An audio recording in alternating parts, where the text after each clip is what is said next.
Now gonna hit go live. All right. Boop, boop, boo.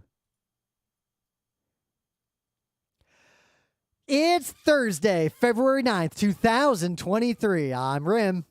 I'm Scott. And this is the GeekNights Book Club. Tonight we are talking about Scott's most recent choice, Alif the Unseen. It was your choice. I gave you two options. It was your choice, and then I had the meta choice. It was you cut, and I chose. Yeah. So Alif the Unseen by G. Willow Wilson. It's my cut and your choice. Yeah. So why'd you pick it again? Because I remember we had a good conversation when we launched this one about like why we're picking this author in particular with Ms.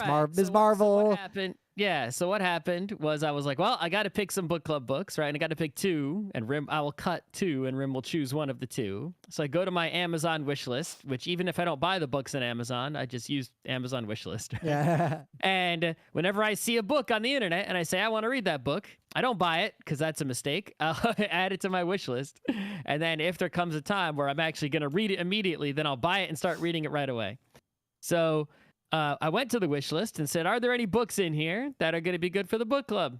And by complete coincidence, I noticed two of the books on there were from the same author, an author I had never heard of. And I was like, what are the odds that some author I've never heard of gets two different books? In fact, I think they're only two books. At least they're only two novels onto my wish list separately. Right? From that are not in a series. Like The Wheel of Time wouldn't have counted. Like Prince of Nothing books don't count. I added them months or years apart. So it wasn't like at one point in time, I like recognized the author and added all their books. It was like one book came up at some point and into my, notice and was added to the wish list. And then sometime later, the other book. So I'm like, well, that's a sign. So I look up information about the author, G. Willow Wilson, and I find out that they are a famous comic book writer, even though I haven't personally read any of their comic, book works. They've done a lot of famous stuff. The newer Ms. Marvel, they basically invented that character, which is a big deal, right? It got really popular, even though I never read any of it. They've won, they got some Eisner action going on, right? It's like, it's a big deal comic book person and writer for many years. And they had two novels. And I'm like, well, this seems like a significant person in the nerd literature world, right? Fantasy, sci-fi, superhero biz.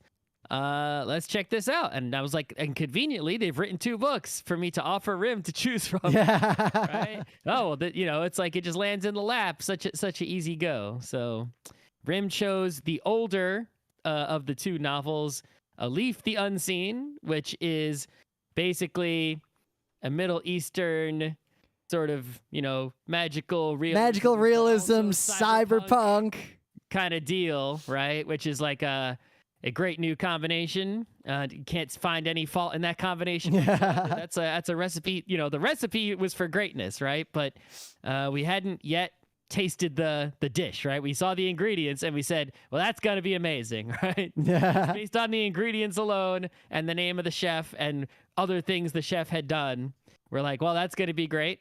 And we ate the meal at this point, finally. And it was a solid meal. I've enjoyed it. Like, I enjoyed it. I got a lot to say about it. Oh, and also, this person is basically the exact same age as us. So we have a shared, Their Wikipedia is great, too, because it's not long, but I'm going to read a short quote from it. Wilson first encountered comics when she read an anti-smoking pamphlet featuring the X-Men in 5th grade. I feel like I read that same pamphlet. I don't know if I read that one, but I've definitely seen the characters fascinated her, and she began watching the cartoon X-Men every Saturday, the one we watched. I can say that the first time I ever saw the X-Men was actually a coloring book. That wasn't even it was someone else's coloring book that they had already colored in. That they gave to me, they only, right? And it was like X-Men, and I'm like, what the hell are these X-Men? I was like, I don't know. I was aware of the X-Men because my uncle and my mom were like into comics, but like as a kid, I didn't really read them or think about them. But then when I was young, we got an X-Men board game, the one that came with all those miniatures, and it came with a random issue of the X-Men, but it was like a floppy that was between two story arcs and didn't make any sense because it had no context and nothing happened. It was just like Beast talking to someone, to like Cyclops in an abandoned building the whole time. Yeah, but basically the X-Men in that comic book were like the X Factor style with like Cyclops had like the big white X on him, right? It was that era, right? So it was kind of old, and I was like, it wasn't very appealing. I didn't. Yep. But then, when I got into X-Men was when everyone else got into X-Men, right? When there was Jim Lee adjectiveless X-Men #1, the arcade game, and the cartoon, right? That cartoon. That made me an X-Men fan. That was very successful, despite the fact that cartoon, not that good. That cartoon's great. All right, let's go on to talk about Alif the Unseen. All right, so it's the GeekNights Book Club. So if you've never listened to the GeekNights Book Club before, just to remind you or to share with you, one, it's a book club, meaning we all read the book. We're assuming you read the book. So if you did not read this book, you're going to have no fucking idea what we're talking about because we're not going to explain everything that happened in the book. We're going to talk about it assuming that you've read it. Only summarize the broad stroke. And two, obviously we're going to spoil stuff because we read the book and the whole point is to talk about the book. Yep. And if you read the book, come to the places that we exist on the internet, which is our forum and our Discord server, and discuss the book with other people who also read the book, hopefully. Yeah. Unless we're the only ones reading it. Yeah, talk about the book with us because there's some. It was a pretty good book overall. It wasn't the best written thing I've ever read. It's a little awkward in a few times. I'd say about a third of the computer scenes are plausible and 2/3 of them are implausible. Yeah, I'm not concerned about the plausibility, right? It's like, I always complain when other nerds, I understand that feeling because I've had it at times, right? I mean, they made us watch, I always say they made us watch The Net in high school. Like, oh my God. Right? But it's like, if you're going to sit there and complain, they're like, oh, the computer part wasn't real, and therefore that ruined the whole thing for me. And it's like, I guess you're only going to ever watch the hardest of sci-fis and don't watch any Star Wars. Or you're only going to watch things that you don't know shit about. Yeah, it's like, if you could watch some movie about cooking and you don't know shit about cooking, and then it's like everything's wrong in it, but it doesn't bother you. Yeah, you don't know anything about it. It's like, so if I see bad computer stuff, it's like I don't get hung up on it. I'm like, yep. But what I guess I would say is if I'm gonna be hung up on that, how am I gonna feel about the genies? Right? Yep. It's like, but I said implausible and not bad because they fit into the implausible parts. Didn't get in the way at all because the story worked perfectly with the way they were portrayed, and obviously they were highly abstracted in the same way that like wizard magic is highly abstracted in most non-Prince of Nothing books. Yep. It's even somewhat abstracted in those, but yeah. Anyway. But it talks a lot more about anyway. So all right, so let us do the brief, very broad brush summary of what goes on in this book. Right, this guy named Alif. Right? Who I thought was a lot younger than I realized he was later in the book. Yeah, I guess he's like a college type person. Yeah, but I thought he was like 17, 18, but no, he was like 21, 22. Yeah, he's not in college though. He's living with his, family. I guess not his dad. His dad is some like deadbeat dad who's far away. Yeah. Kinda.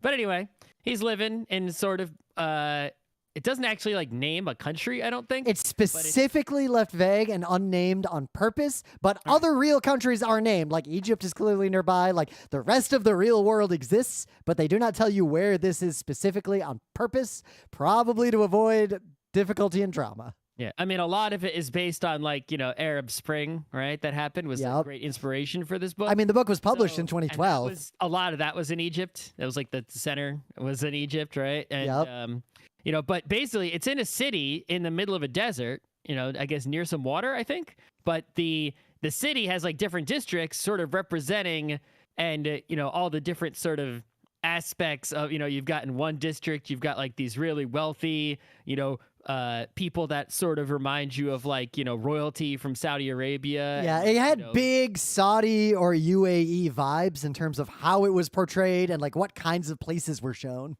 Yeah, and then you've got, another district that feels more like, where the not so wealthy people live, sort of like if you watch, Disney's Aladdin, like, the market area at the start. Yeah. Right?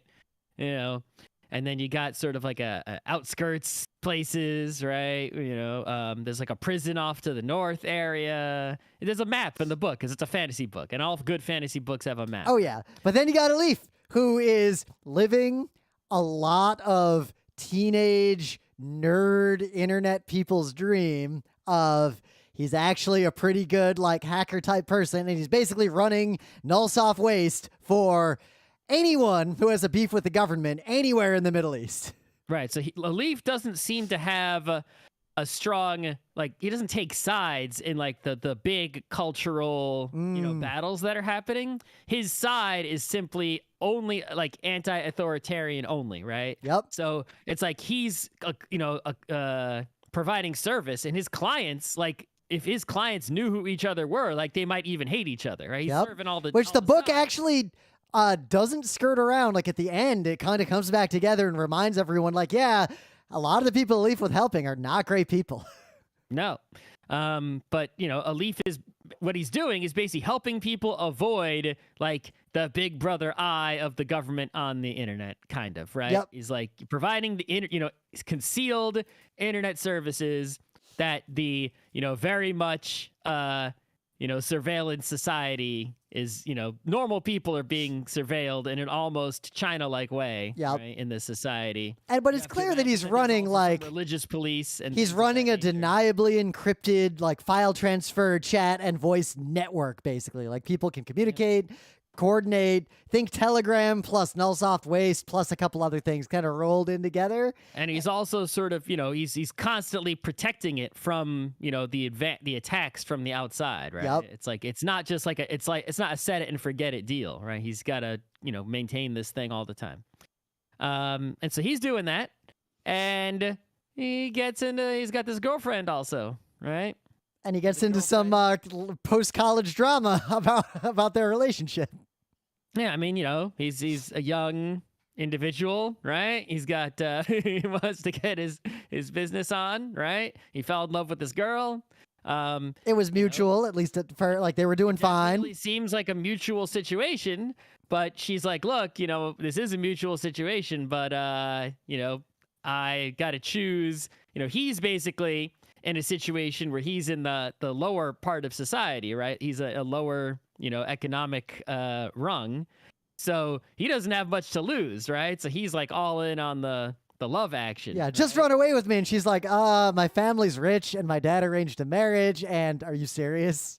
Really, guy? She's like, while I do, she's like, she likes him, but it's like, hey, I can't choose this over what I've got. Yep. Right. Now, like any, and this is what I think is very apt about this book, like any like male gendered crypto online nerd who's like the kind of character Alif is, his first solution is not to have a conversation or to do any normal adult reasonable thing, but to write an AI bot to hide her from him on the internet forever because he's being a little baby about it.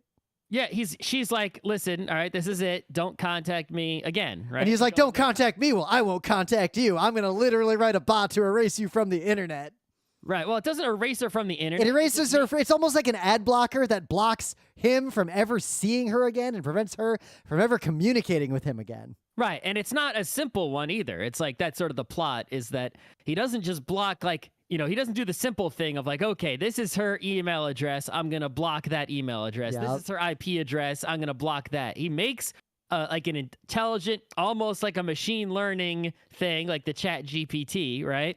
That can read, that looks at the text of incoming content, right, to his computer systems and tries to determine who wrote that content. So if she were to like get a new email address or a new text number or any kind of other communication service, let's say a new communication service appears, right? A new social network, and she makes an account and types messages, the AI can sort of detect, that's her writing style. She wrote that, and pre-block so that there's absolutely no way that she will ever be able to digitally communicate with him and his computer systems, period. End of story. And I want to head off some nerds because right away, this is not one of the implausible things in this book. Completely, yeah. This is real technology. It is doable. Yeah. I've seen proofs of concept and demos of this kind of tech. machine learning algorithms can indeed do this kind of thing. It It's fits not gonna into. I mean, in the book, they portray it as being like 100%, almost 100% Yeah. perfect, right? In the real world, it would be like some much lower percent perfect, but it would Yeah. still be very impressive. You It could also make- wouldn't really work on like very small communications. Right, but if we took, for example, every Geek Nights episode, we could make something that separates the Rim from the Scott. Yep. We could take all of Rim's public postings and whatever other content Rim has ever made, and put it on, that we could access, and throw it all in there and make a thing that is a computer program that is very, very good at identifying whether something new, a new piece of text or a new audio, is Rim or not Rim. It's basically like, So at work recently, I write evals and like review other people and write things that the person who's the recipient of it is going to get a summary, but they don't actually let them see the actual text. And I got a note back from HR that literally said, like, yeah, we really rewrote yours. You have a distinctive writing style. yeah. But I mean, you could do it for even people without it, right? Because you're but I am easy to detect on the internet. The kind of smileys I use. Learning technology we have now that looks at a picture and is like, are there cats or no cats? Where are the cats? There's the cat. That's a tree. Now, this is just shitty, but it's not over an ethical line yet. But then, how does he train this machine learning model? He uses the same network that he built to protect all these dissidents and basically runs a botnet and non-consensual keyloggers to gather the data necessary to train the model. And that, of course, that's why the title is funny, because Alif the Unseen is seen by the government and the main antagonist basically instantly in this book. Like, he writes this thing and like the next day shit has hit the fan, and I appreciated that. It moved fast. Yeah. So the plot is that this AI becomes like too good, right? It's like, it's not just blocking this girl. It's like it's going out of control, right?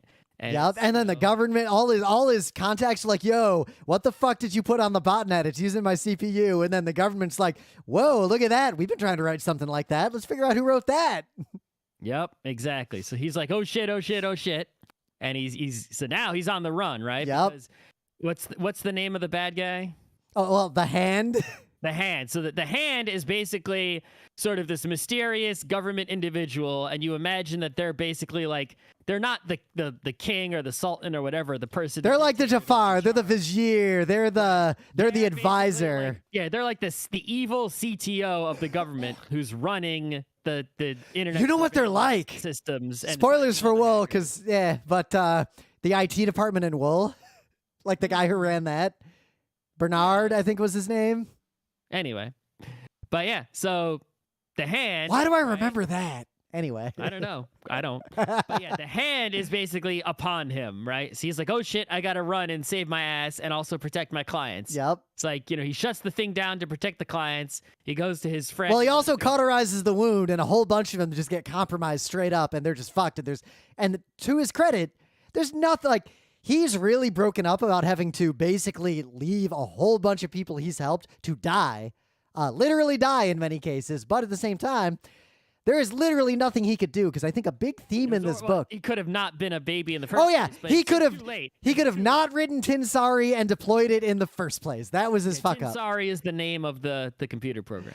But at the same time, a really big theme in this book that I think is understated but very important to it is the idea that people who are very online, one, they will see very online solutions as the default solutions to problems. Like, that's the hammer they use for any nail they see, even if it's a screw or a person.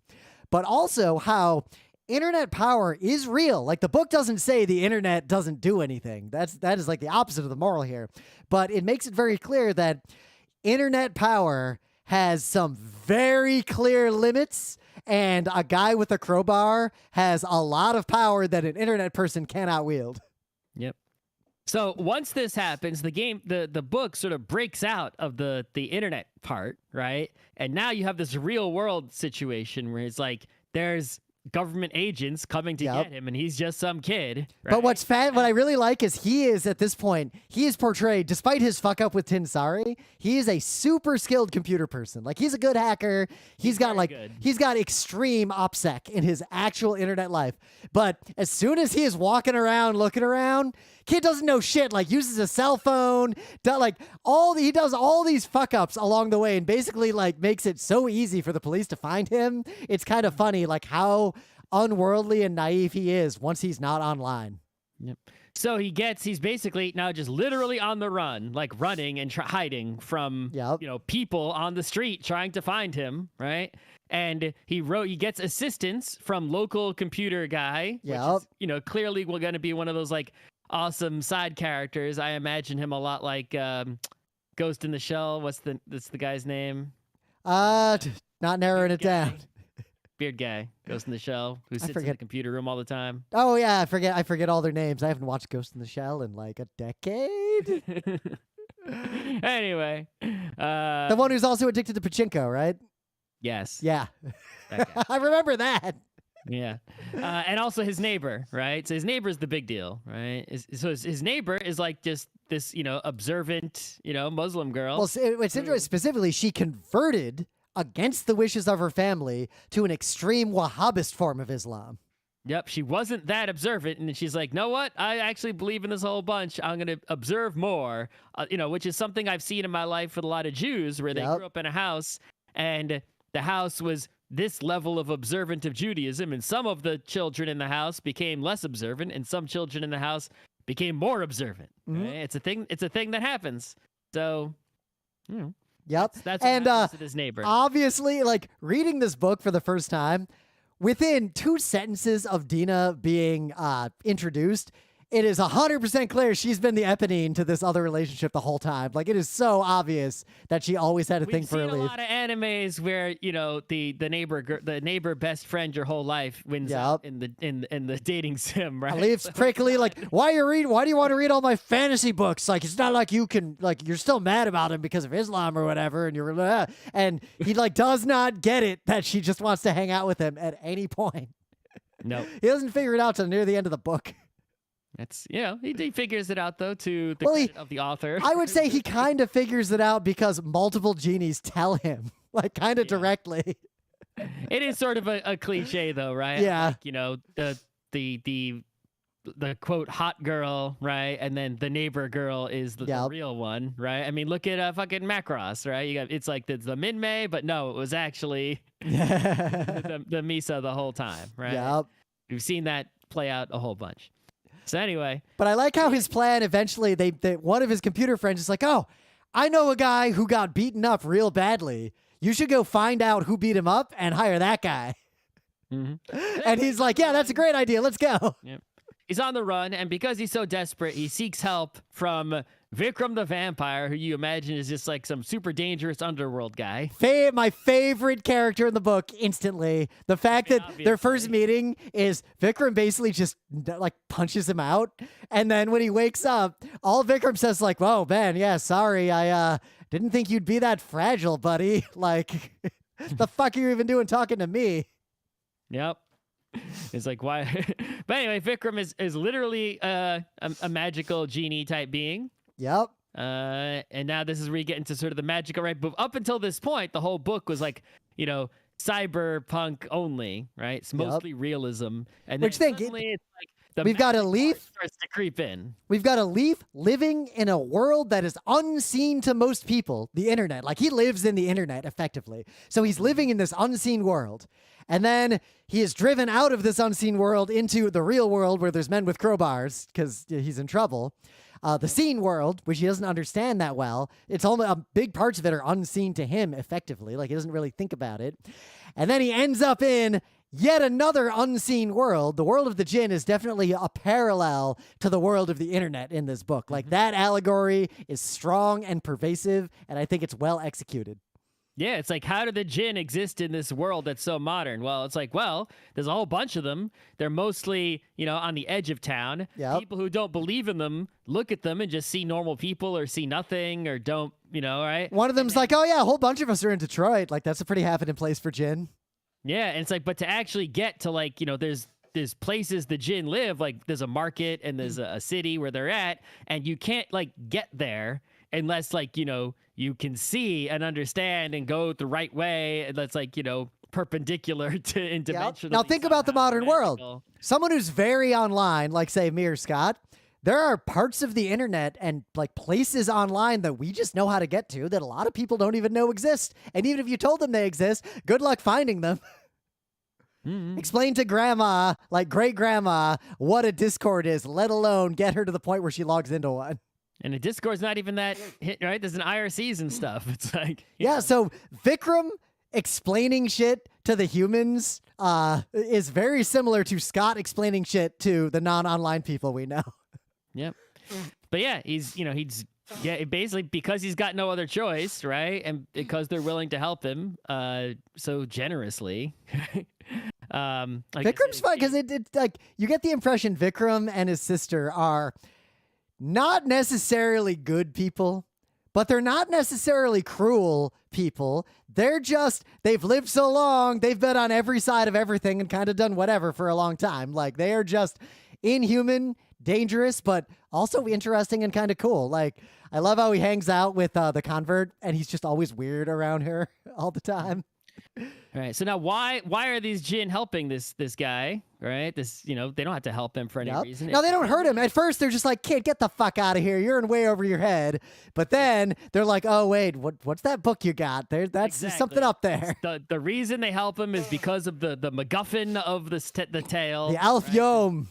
The Alfeum, right? So basically, humans have the book 1001 Nights, right? Famous book. I'm sure you know all about it. I hope you do anyway. Hey, what if that's the book club book I'm picking? That's all right. But the Alfeum is, I don't know if that's is that a thing that exists or is just a tale or was it made up for this book specifically? I don't know. I don't know either. I'm going to look it up. But that brings to a side point that I just want to mention so we don't forget it.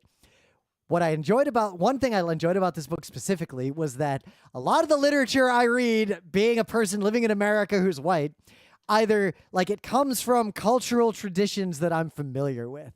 And this is a Greek book. Mythologies. You have Greek mythology, like European history, like that kind of thing. And the fact that this book is a cyberpunk, magical realism, all the stuff.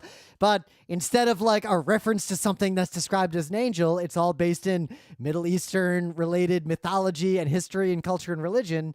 And it was refreshing just to see a book like this, like that, from that perspective, and having all the sort of references and ideas come from a very different frame from what I typically read. Mm-hmm. So yeah, if you Google Alfeum, it only comes up in relation to this book.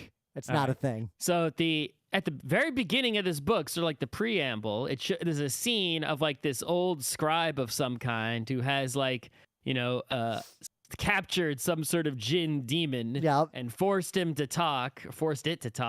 And I love how that jinn is like, you really want this story? Good fucking luck. I'll tell you, but it's going to be bad news, buddy. Right, and tell him the jinn's tales, and then he transcribes them into a book, and that book is the Alfeum. And Alif gets his hands on this book because the wealthy girlfriend who he's never going to see again sent it to him. Yep. And she trusted him, and she was like, yeah, you're better off. Hey, whatever's going on with this book, you are the only person who's going to be able to get it out of here. Yep. So he's got this book, and the book is super... Why is the book super special? It's just a bunch of stories, right? Well, because this... basically, the book, I think, does not the greatest job of explaining this, because... Yep. The book is clearly a magical tome, where literally... Depending on who you are and what your frame of mind is when you read it, like the text will be different potentially. And it is just allegory. And the implication I read it as up to a point, the smarter or more worldly or more able to read or see the unseen you are, the deeper the allegory goes. Like you'll get more out of the book. But at the same time, your own personal biases and your view of the world will almost poison what the book tells you. Like the book will tell you things from your own perspective, which leads me back to Tin Sari was a machine learning algorithm. I read the Alfayom as being a jinn machine learning algorithm that will basically read the world and the human. And just like real machine learning, the book presents the biases you bring it, the same way machine learning algorithms bring you the biases you handed them. I mean, even normal books present the biases you bring them. Yep.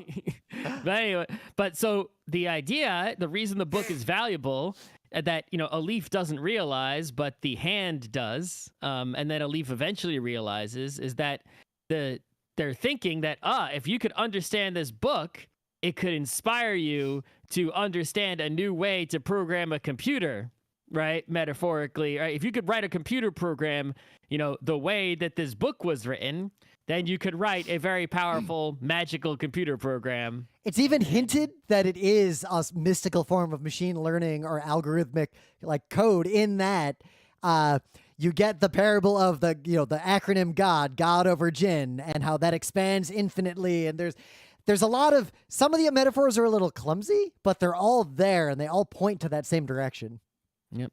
So in the interest of, that's what basically gets Vikram and everyone to help him out, is this book, right? It's like, they need to, understand what the book is. So they visit this translator woman. I love how later you find out, I don't think you even see her again. You just find out, even the jinn are all like, oh yeah, she's way too powerful to fuck with. Oh, the translator woman? Yeah, she comes up later. Like, she's like, they mention her and what type of jinn she is toward the end. No, she's not a jinn. She's just a person. Oh no, you're talking about the convert. Yeah, the convert. Oh, I was talking about the person who did some translation, who owns the shop that they went to first when they went into the immovable alley. No, not that person. I forget any of their names, unfortunately. Yeah. The convert person, you get the feeling, is sort of like an author stand-in in some ways, right? Because the author being a convert as well. Yep, because she's definitely early on portrayed as like the white person who is converted but doesn't fully get it, and like is too fervent in some ways and not fervent enough in other ways, and definitely has like very Western and very American and British influences, but also how she comes around and learns and grows as a character to the point that she has Vikram's baby and becomes a bigger part of the world.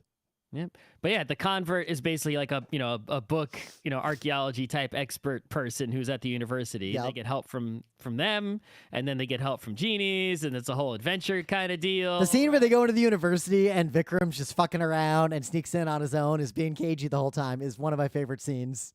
Yep. So, a whole bunch of adventure biz happens, and then Alif gets caught. It's like, I'm just like full on caught, like you're done. There's no way out. Crowbars.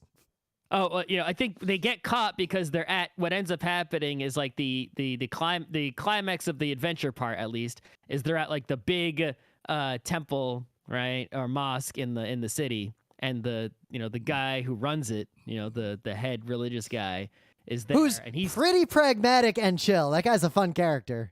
Yeah, he's also old and like doesn't understand the computer biz, but he's still understands like who's a good guy. I love he's very like, look, clearly you are running away from what I assume are the police, but I'm just going to use the fact that you dirtied the carpet in the mosque as an excuse to hide you here long enough to maybe help you out, or in the very least give you a respite.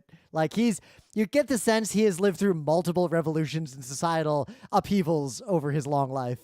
Yeah, I mean, you see the same thing happen. I think happens a lot in older like gangster movies. Where, they go to the Catholic church. The Catholic priest, and the Catholic priest will protect you because it's like he's confessing, right? But then the Catholic priest might tell someone to turn themselves in. But they won't turn someone in. So just like that scene where you've got the criminal in the church and the cops are like outside waiting for them to come out, you get the exact same situation here with the mosque. Right. But yeah, when he's in the church, Alif sort of, figures that out. He figures it out. He's got the priest's old shitty laptop or whatever, right? Yep. He's got the book. He figures it out, but then he gets caught. Yep. And then he's got the prison action. And the book, see, this is one of the things I didn't like about the book, at least, I guess it was positive in some ways and negative in some ways, is that the amount of time spent on different things happening. It's like sometimes the book felt like it was in fast forward, and sometimes it felt like it was in slow motion. Now that's a good thing. You're supposed to, be changing the speed. You don't want don't run like Dumas. I like Dumas, but it is every Dumas book goes at the exact same pace of new information and events, no matter what, and I've never encountered an exception. Yeah, that's not good, right? That's boring and tedious. But you also don't want is like, these sort of wild swings that are sometimes appropriate and sometimes not appropriate. And I think the biggest wild swing was when he was in prison. The book slows down to like a crawl. Now, I think I see what the author was going for there, though. Good, because I feel like that was a good move there, right? It's like to make you feel, right, that like, the part before should have been faster, right? It was like a more adventure-y, running away kind of situation, move things along. You're in prison. You got to he wasn't in prison actually that long, but you had to make it, but you had to make it feel like it's long to the reader, right? Yep. But I think what she was going for was to disorient the reader a little bit, just like Alif is disoriented in the solitary confinement torture chamber, basically trying to get you to like not be sure yourself and sort of have when he escapes, it's almost like the light coming back on and you as the reader are just as disoriented as he is. And that just wasn't, it could have been executed a little better. I agree, because right after they get out of prison, it accelerates so fast, and half the things that happened, I would really have liked to have read a couple more sentences about that. Right. And so it's like when it was a good choice to go slow there, it's like at the different parts of the book, they were making mostly like the right choice of like, this should be fast, this should be slow, right? And it's like, yes, correct. Those are the right choices, but the speed they set it to was wrong. When they were going fast, sometimes it was too fast. When they were going slow, sometimes it was too slow. All right. So it's like, the prison being slow was good. The action-y parts being fast was good, but too fast. It's like, chill out, right? we need a few, especially the end of the book was way too fast, right? It's like the very end couldn't. I felt like it didn't hit hard enough because it was going. It was not just that it was going. It was going so fast that where in previous scenes I could picture in my head what was happening. When the riot happens, from that point on, I could not really piece together specifics of what happened, and you might as well have written like, oh, by the way, there's a riot going on. Like, what? The whole city's in a riot. One sentence. You know what it felt like? It felt like trying to read the Trigun manga. Yeah. That last bit felt like reading the Trigun manga. You could have just been as simple as like one or two paragraphs to be like, really paint the picture of what the city in riot, looking like. They did it a little bit, but, Now, what's interesting is because the book was published. So the novel was published just as the Arab Spring failed. Like it petered, like it was finally done. It had been crushed. So in the very beginning, Alif is, working for all dissidents. And at the end, when the riot happens and riots aren't 100% good. It's not a simple situation. Taking down the Shah doesn't necessarily mean you have a progressive democracy the next day. And on one hand, you sort of see Alif being confronted with the fact that, hey, you got what you wanted. All of this is exactly what you built. This is exactly what everything you have been doing online was leading to. We're not saying it's good. We're not saying it's bad, but that's it. You did it. Yep. Is this really what you wanted? But two, at that point, when they almost kill New Quarter, and I think it was kind of a cop-out that they didn't kill New Quarter, because one thing that has happened consistently in this region when there are revolutions like this, which happens in other parts of the world too, in other cultures, the extremists will often ally with progressives, students, all the other people who all agree the current regime is corrupt. But once the current regime is down, the extremist groups tend to immediately turn on all their allies and consolidate power and make a worse regime.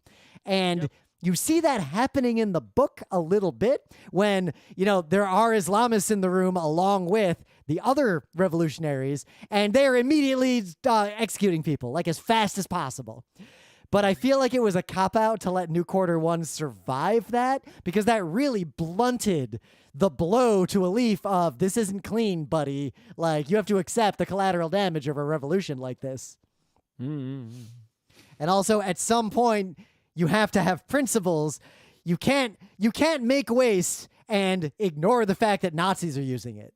You may not be able to prevent all Nazis from using it, but if you build null-soft waste, you should at least think about how would you deal with the Nazis if they start using it too much?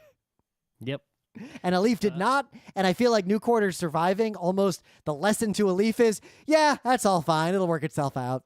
Yeah. Oh, but you didn't mention, but New Quarter is basically like he's not he's like some minor prince guy. Yep. Right. And so he is the one who busts Alif out of prison. Now, on one hand, I like how it shows that he was one of Alif's clients or friends originally. Yep. Right? But there could be people who are in power and wealthy in a corrupt regime who want to be good people and do want to take the regime down, but don't see any way to do it. Like, they don't actually have power to do anything substantial, but they want to. Right. So on one hand, imagine yourself in, the French Revolution, and you are like in the court of the king, right? And Marie Antoinette, but you're just a courtier. Right? And you see that everyone in the government is super corrupt and fucked up, and right. And it's like she comes out like, let them eat cake, and you're like, fuck this bitch, right? It's like, it's like what are you gonna do? Go become a peasant, or it's like, what can or try to stage a coup? Like, good luck, have fun. Right, go hang out at the tennis court with Rose. It's like you can't, there's only so much you can do in that position, and that's the position that the New Quarter person is in. But his portrayal was pretty good. I still think he should have been killed. I think that would have made a much stronger statement. But I like the fact that he is rewarded and thanked for the good he did, but also the book, the characters, and the environment do not necessarily just forgive or forget the fact that he also didn't do as much as he could have and was living a life of abject luxury under this regime. And he rescues him from prison and they get away in the Benz or whatever. Yep. Like some ridiculous car, right? But also he had his own unseen world. Like, he knew the world of being a rich prince. And then as soon as he steps out of that, he pulls the caper, and then he's like, oh fuck, I literally don't know what to do next. Where can I even go? My cell phone is probably too dangerous to use. Well, fuck, I guess I'll just die. Like, being rich also means there is an unseen world to you, the world of what it's actually like for people who don't have money. So yeah, I think the book, there's a lot going on here, and I think in some senses it did a good job of bringing all those different things together, right? The computer story, the magical genie story, the societal Arab Spring Revolution story, right? The religious story, all those things combining here is what makes the book unique, but it was also a little bit too much, right? Yep. Really, just at the end, honestly, if the book had been 50 more pages long and it just moved at a little slower pace and handled the end a little bit more tightly, I think that would have made it an objectively better book. So I enjoyed it, but it's not the best book I've ever written as a result of that little bit. Pretty much everything after the prison was fun but rushed. Yep. I think I'd give it the B+ tier. 7 out of 10, 7.5 out of 10, that area. Yeah, I'm not upset to have read this at all, right? And I would recommend other people read it. But I'm not gonna put it on greatest hits list. Because there are some legitimately great moments, some legitimately heartfelt moments, and also some laugh out loud moments. Like when they're in the actual unseen world and New Quarter 1 is kind of slowly going insane, and the Ali and the head of the mosque is there too, and the jinn are like, here, you want to drink this? It's not alcohol, but it'll still fuck you up. And New Quarter's like, hell yeah, it ain't alcohol, it's legal. And the guy who runs the mosque is like, you don't need to take it that literally. It's still a drug that's probably going to fuck you up. You sure you want to drink that? And then Alif has to pay, and he's talking to this ancient entity, and he's like, how should I pay you? And the thing pauses, and it's like, so there's malware on my Dell laptop. Can you deal with that? It's even the jinns have computers, right? And cell phones and all that, right? Even though they're jinns, they still got all that same stuff. Yep.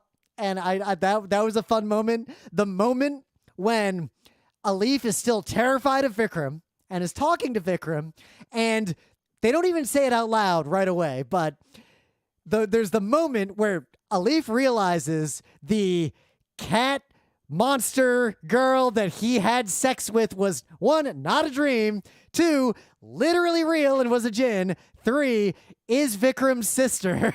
Yep. And there's this moment where you see like the gears turning as he figures this out, and he gets terrified. And the fact that Vikram, 1, already knew, and 2, could not care less is really funny. Especially at the end when she's still like, yo, Alif, that was fun. If you want to date, like, I'm down. Yeah, I mean, kept visiting his room as a cat. Like, you liked him then. I don't know, a monster girlfriend who can turn into both a cat and a hawk and fly you around the city and knows a lot of interesting stuff. You could do worse. You could do a lot worse. Yeah. But he, I guess he's very happy with his neighbor, right? Yep. Which that was definitely the intended outcome of, him figuring out. I did appreciate all the bits around obviously converting to a conservative, edging into extremist religious organization of any kind is often portrayed as a negative, and there are negative aspects in this book, but there's a beautiful scene where he basically sees the inside, like what she sees inside of her niqab, because it's not even a hijab. She wears the extreme form. Yep. And he's inside and he sees the unseen world of Dina. Like he sees that she has decorated the inside of it, that like she is the mega nerd on the inside, even though she hides it. And that's that's like the 4th parallel thread of unseen worlds.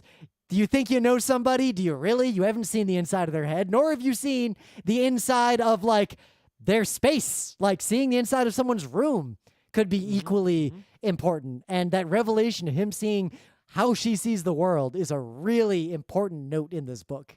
You haven't played Disco Elysium, but there's a moment where you get into the hotel room of your partner, which your partner in this game is a very private person the whole game, and you build a big rapport depending on how you play, but there's a moment and all you do is you get to see the inside of the room he's been staying in for the previous few days or week.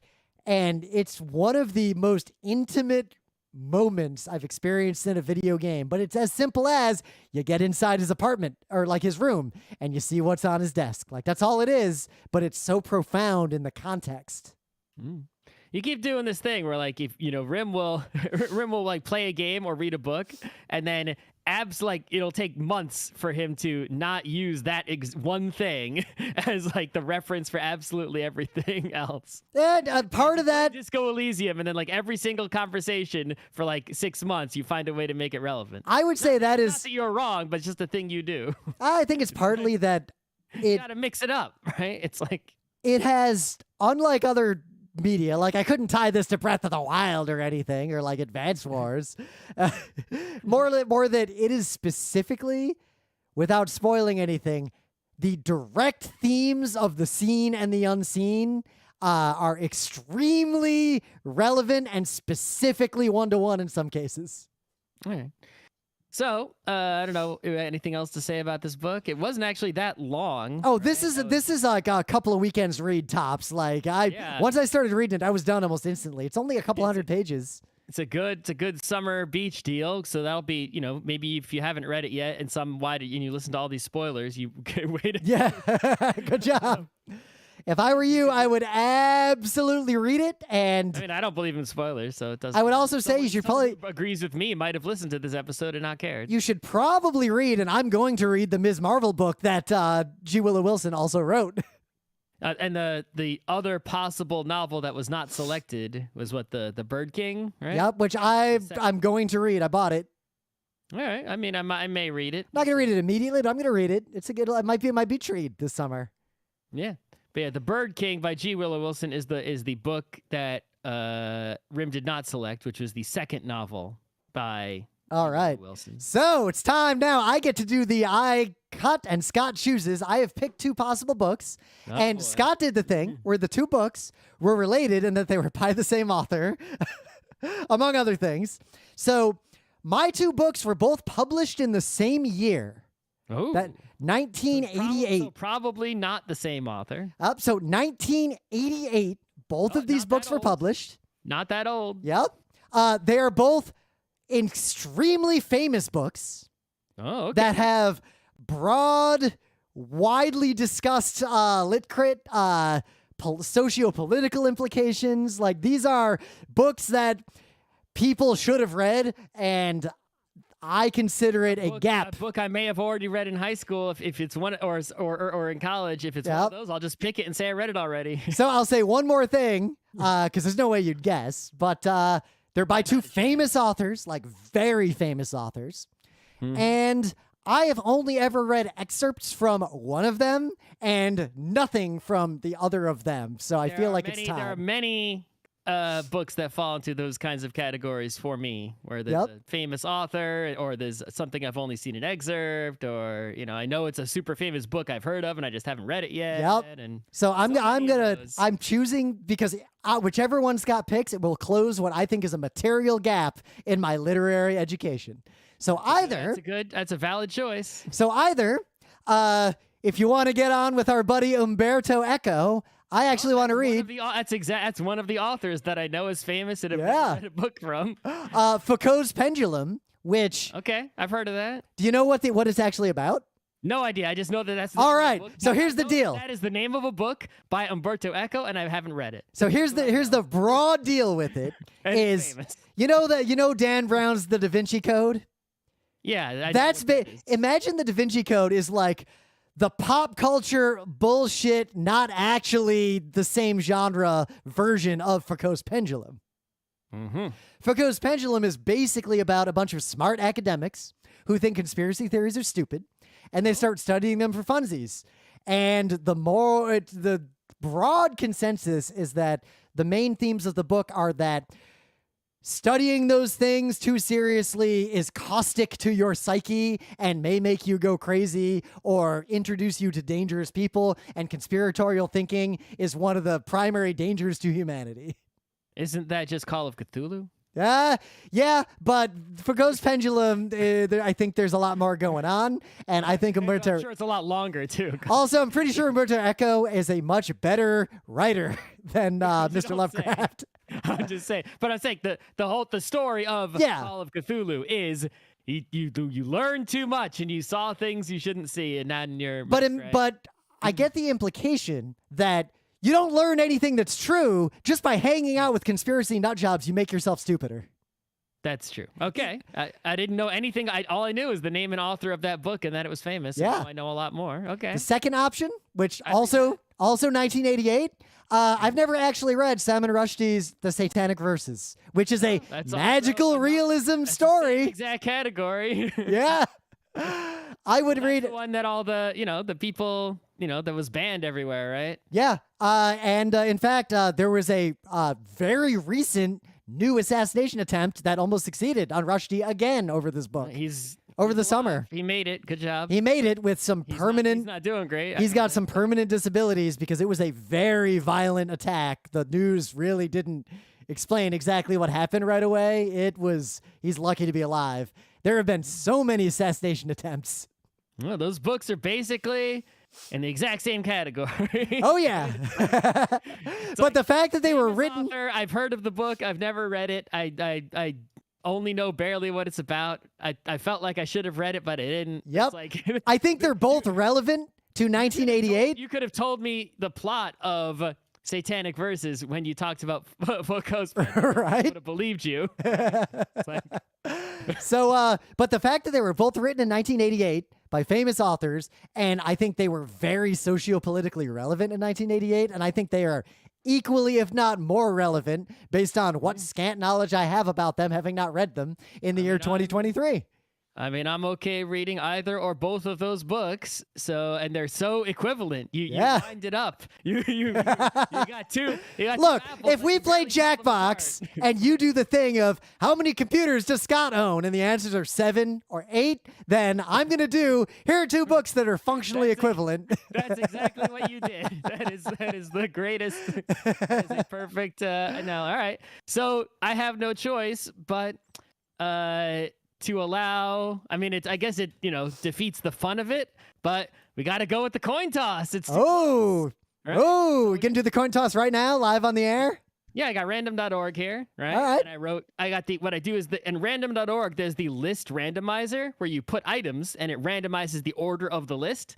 And so I just put Rushdie and Echo and I put randomize, and whoever is number 1 on the randomized list will be the book we read. And then if I'm, smart, I would read the second book at some point because it'll be a tragedy if I have not read both these books before I die.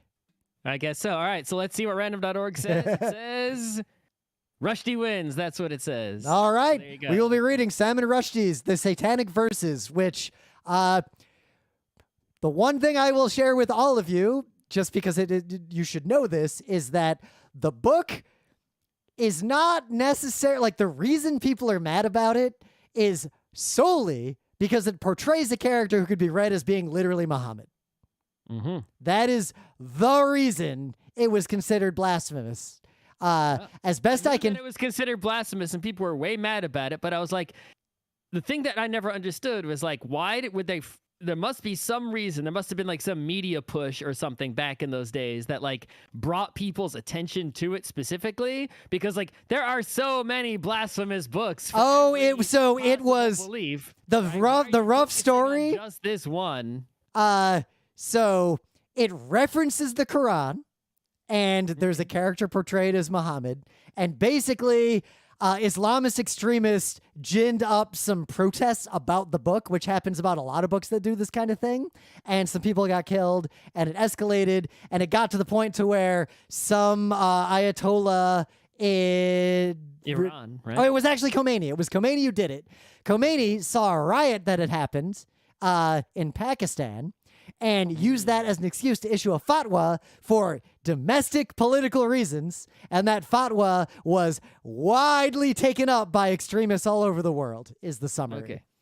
But it's like there's plenty of, books that are very blasphemous as far as, pick any very conservative type. I would say from what I've read, this book is no more blasphemous in any material way than Alif the Unseen that we just read.